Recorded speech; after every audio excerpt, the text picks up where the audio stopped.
Irmãos, Pai do Senhor, tudo bom? Estaremos lançando um canal no YouTube logo esses dias aí. Todos os dias vamos colocar estudo nesse canal.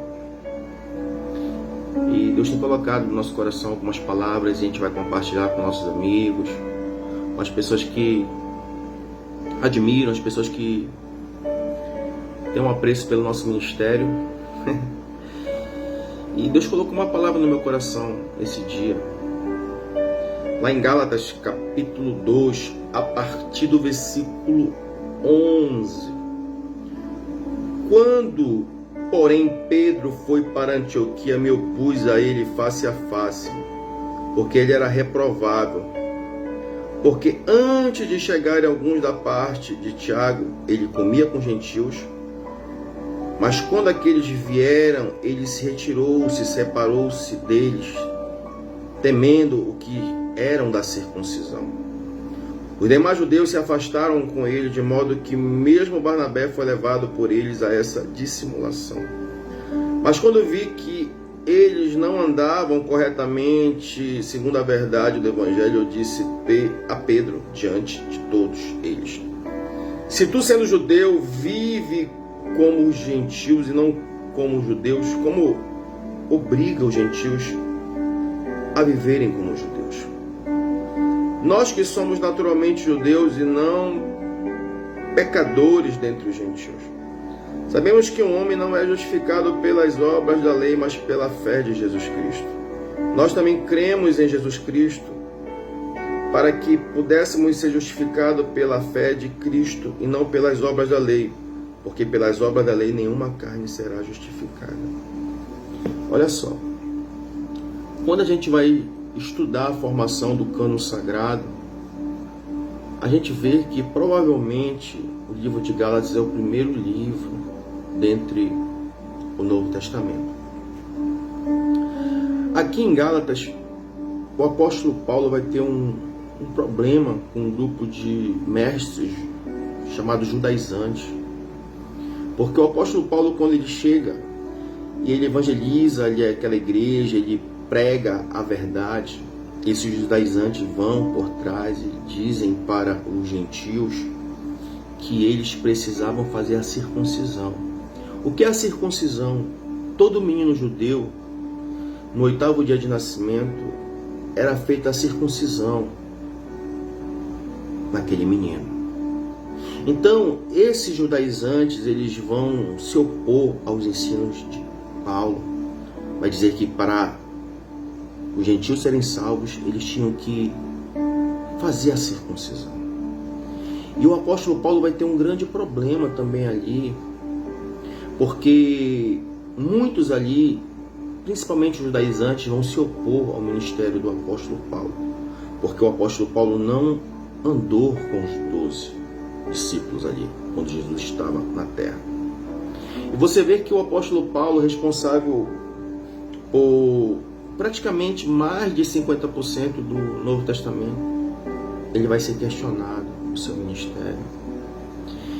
E aqui, esse texto que eu acabei de ler, Pedro comia, andava com gentios. Mas quando os judeus da parte de Tiago vieram de Jerusalém, ele se afasta. Só que o que eu acho interessante desse texto, que além dele se afastar, alguns judeus se afastam também dos gentios. E também Barnabé vai ser levado por isso.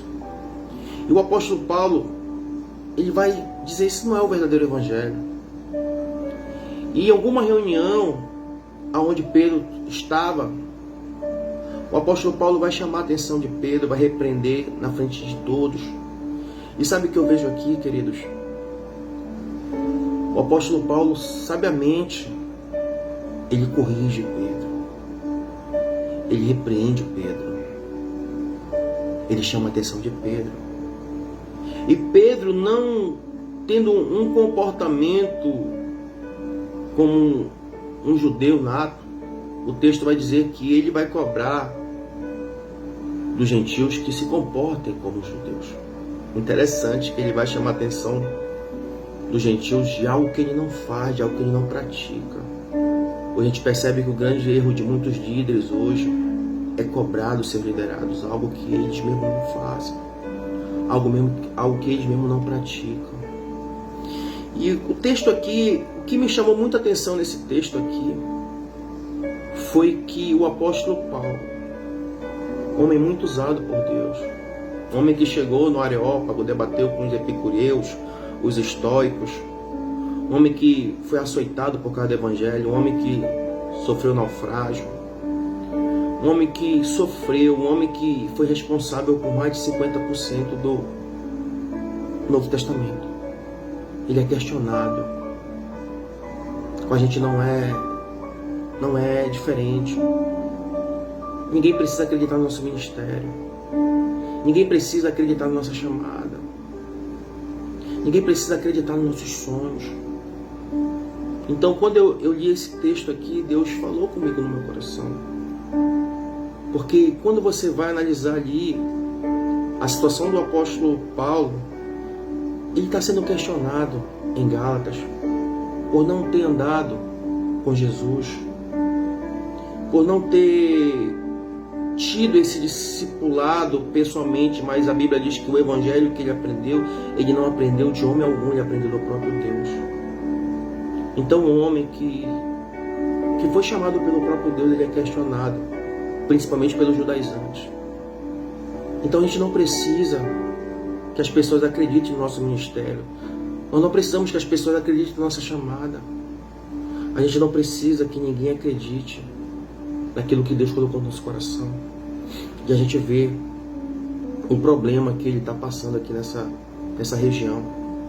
E sabe o que eu acho interessante? Barnabé é levado pelo posicionamento de Pedro, de se afastar dos gentios. Olha só, uma pessoa de influência, uma pessoa que era referência ali para os irmãos, ele acaba levando outras pessoas. Então, meus amigos, eu quero deixar essa pequena reflexão nessa noite. Ninguém precisa acreditar no nosso ministério. E a gente vê que até Barnabé foi levado pelo esse ensino errado de Pedro. Então, que essa palavra venha queimar no teu coração. Quando questionarem do teu ministério pastoral, questionarem quem te chamou, você não precisa bater cabeça com isso. Porque não foi diferente com os nossos pais da fé. Não foi diferente com os profetas. Não foi diferente com os apóstolos. E não será diferente com você. Sempre nós vamos ser questionados. Sempre vamos ser questionados pela maneira que nós pregamos, pela maneira que Deus nos chamou, pela maneira que você canta. Então que Deus te abençoe e que essa palavra queime no teu coração.